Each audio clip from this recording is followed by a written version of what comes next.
www.eflyacademy.com.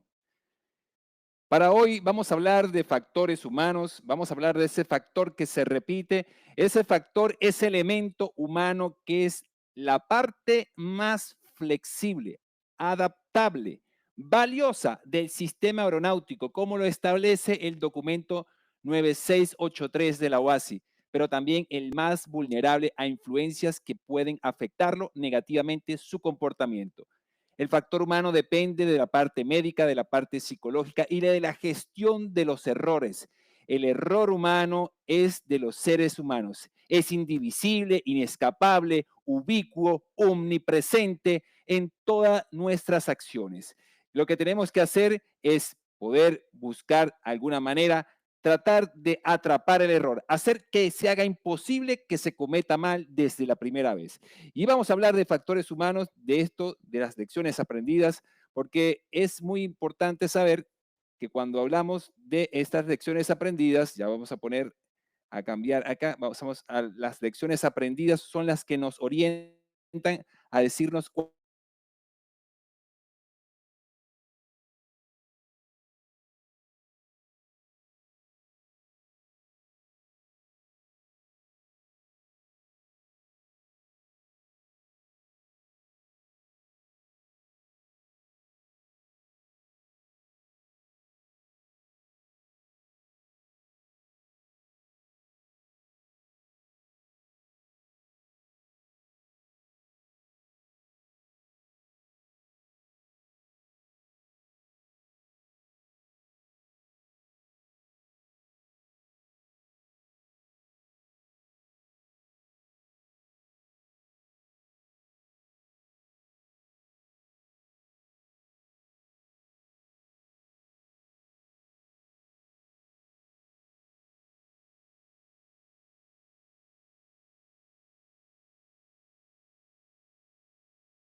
estábamos hablando del factor humano, algo que puede pasar como pasa en cualquier momento.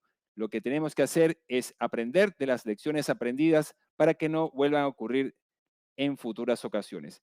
Y ahí cuando nos remontamos casi a la primera parte de la Primera Guerra Mundial, muy importante porque los pilotos volaban por sensación. Los pilotos no podían entrar en condiciones meteorológicas adversas, no podían volar de noche porque podían entrar en desorientación espacial. Algo que llamó la atención a Jimmy Doolittle, en este caso, esa persona, este teniente de los US Air Corps, los en el caso de los Army, que eran los primeros que estaban volando, él fue la primera persona que se puso a revisar cuál era lo que estaba afectando. Lo que estaba afectando es que los pilotos volaban por sensación, volaban por sus 5 sentidos, y no son 5 sentidos, son 6 sentidos, inclusive el sentido de la orientación a través de nuestro oído interno, nuestros canales semicirculares, que nos pueden dar la posición relativa o subjetiva de nuestro cuerpo en el espacio. Entonces, él diseña con Sperry y con Paul Colsman, diseñan una cabina donde están los instrumentos para darle la objetividad al piloto para que pueda saber en qué condiciones está su aeronave en ese momento. Muy importante este avance en lo que es la instrumentación, porque a partir ya de la Segunda Guerra Mundial los aviones entran con esta instrumentación, ya vienen bien equipados, los pilotos ya vienen volando con varias técnicas de vuelo y a él, este teniente, se le atribuye como el padre del vuelo instrumental. Otra de las lecciones aprendidas ya en 1900 más o menos 30, ¿sí? 35, lo que es el B-17, la Fortaleza Volante. Este avión súper complicado de volar, según lo que decían, era porque estaba compitiendo con otras marcas para poder saber quién se iba a quedar con, con el avión para llevarlo a la Segunda Guerra Mundial. En este caso, los US Air Corps tratan de ver si este avión realmente era bueno cuando Boeing, este bombardero 17, lo pone a funcionar y a 300 metros se estrella. ¿Qué pasa? Los pilotos se quedaron trabados con las superficies de control porque no habían quitado el pin de seguridad. Es cuando Boeing pierde en ese momento, pierde la competencia, pierde el contrato para llevar ese avión en los US Air Corps y entonces empieza a pensar qué fue lo que pasó en ese momento. Es cuando cuando va realmente a dirigirse a una lista de cotejos, una lista de verificación para atrapar el error. Ahí está donde nace la lista de chequeo hecha para verificar todos los pasos secuenciales, piloto y copiloto, para que no se olviden los pasos. Sin embargo, con tantas listas de chequeos, todavía siguen omitiendo los pasos. Entonces, vemos que las lecciones aprendidas van construyendo más barreras, más defensas para que el ser humano no se equivoque, pero sin embargo, el ser humano es capaz de detener el equipo más potente que pueda atrapar el error. Sin embargo, como es importante, debe entrenarse, debe capacitarse y debe tener tecnología y reglamentación para poder hacer las actividades y la supervisión constante también para poder hacer las actividades sin errores. Dentro de los conceptos que podemos manejar están todos los conceptos establecidos en el 9683 y están las lecciones aprendidas en los años 70, donde ya empezaron a tomar más en serio, inclusive la NASA empieza a tomar más en serio los accidentes, muy importante lo que está pasando en ese momento, porque a partir de esto comienzan a generarse modelos para explicar cómo el factor humano empieza a tener factores contribuyentes y amenazas que lo hacen cometer el error. El error como tal no explica lo que sucede. El error no se debe poner el error, se debe explicar cuáles fueron los factores que contribuyeron a ese evento significativo. Entre eso estamos el caso del Eastern Airlines, el 401, que se estrella en las aproximaciones de Miami cuando los pilotos estaban concentrados en el bombillo del tren de aterrizaje. Se presenta en este caso un CFIT cuando el piloto automático se desconecta mientras que la tripulación estaba teniendo un un solo objetivo, que era en este caso revisar el tren de aterrizaje. También tenemos el Boeing 747 de Panam y el 747 de KLM cuando chocan y colisionan en el aeropuerto de Tenerife. Un accidente catastrófico donde hubo más de 500 muertos en ese aeropuerto. También tenemos el del 1978, el avión de United Airlines, el DC-8, que se estrelló también en Portland, verificando también un problema que tenían con el tren de aterrizaje y se quedaron sin combustible. Acto que fue importante para United Airlines para colocar entonces y generar un modelo de lo que sería de gestión de recursos de cabina, implementarlos en su línea aérea. Muy importante que lo que se dedica a este modelo, así que es el CRM se dedica a estudiar lo que son las habilidades no técnicas. Ya la habilidad técnica la tiene el piloto. Se da cuenta que el piloto como tal conoce su equipo, pero lo que necesita son habilidades no técnicas, destrezas que tiene que mejorar para poder gestionar una serie de amenazas que están cerca.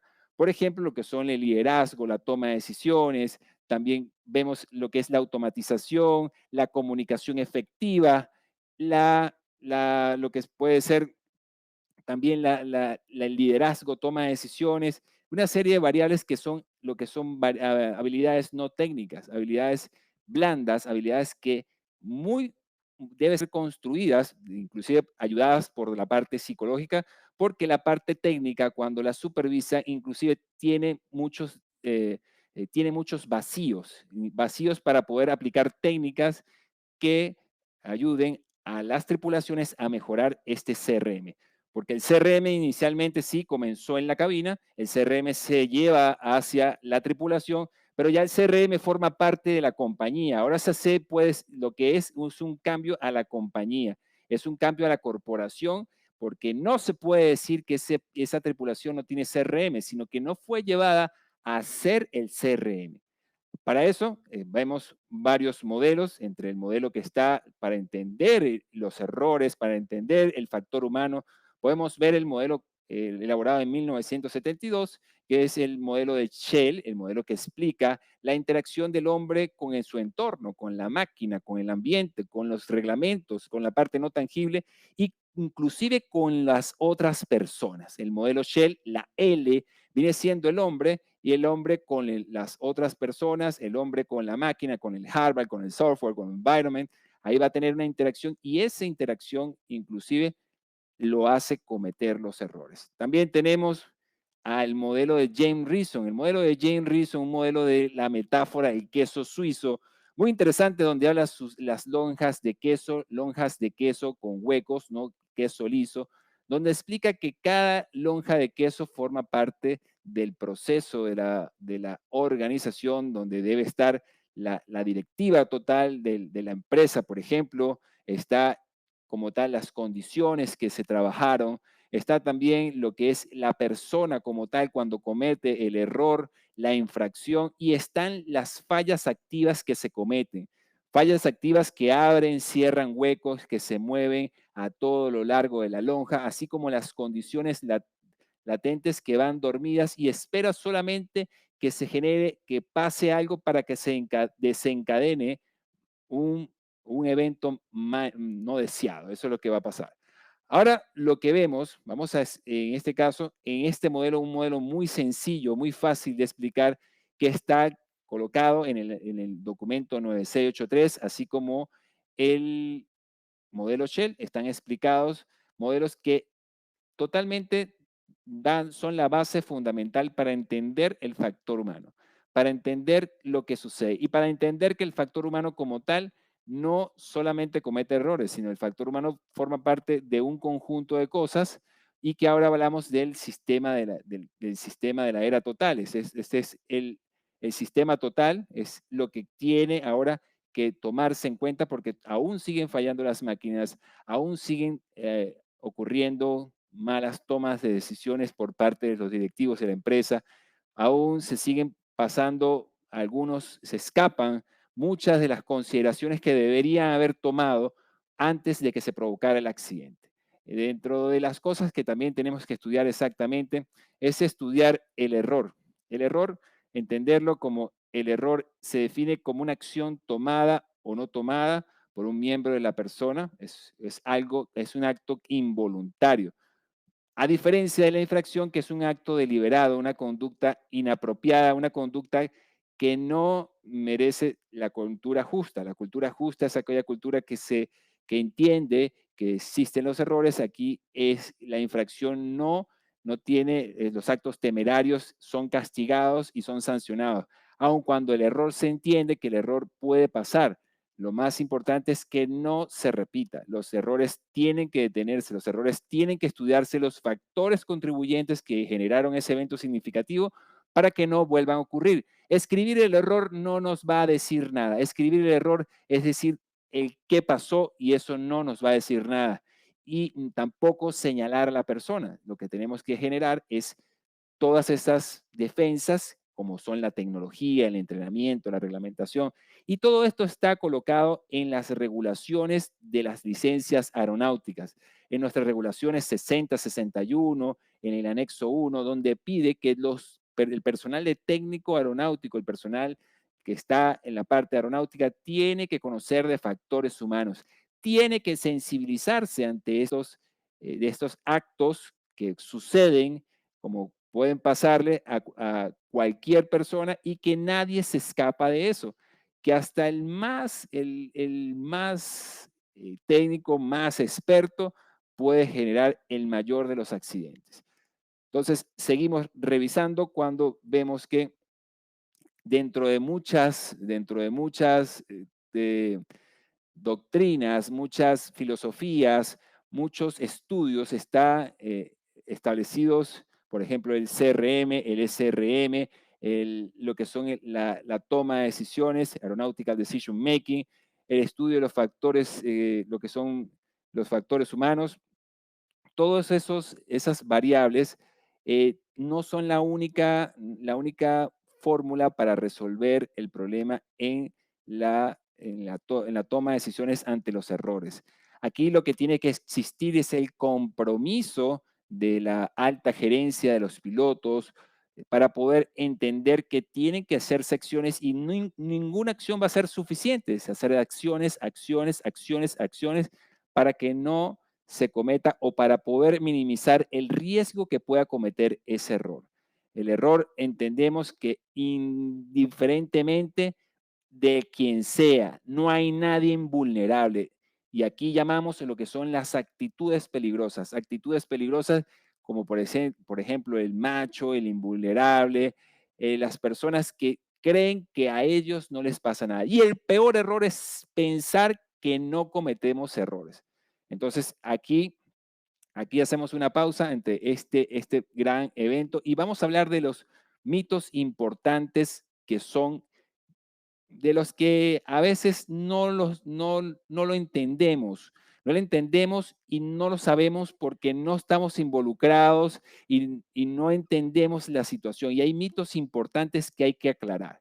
Dentro de esos mitos está el siguiente. Vamos a ver dentro de los mitos. Primero, los buenos pilotos no cometen errores. Es totalmente falso. Los buenos pilotos pueden cometer errores. El error cuando lo tacha el instructor, cuando lo tacha el compañero de vuelo, cuando lo coloca de alguna manera lo que sería agresiva, entiende que el error no es incompetencia.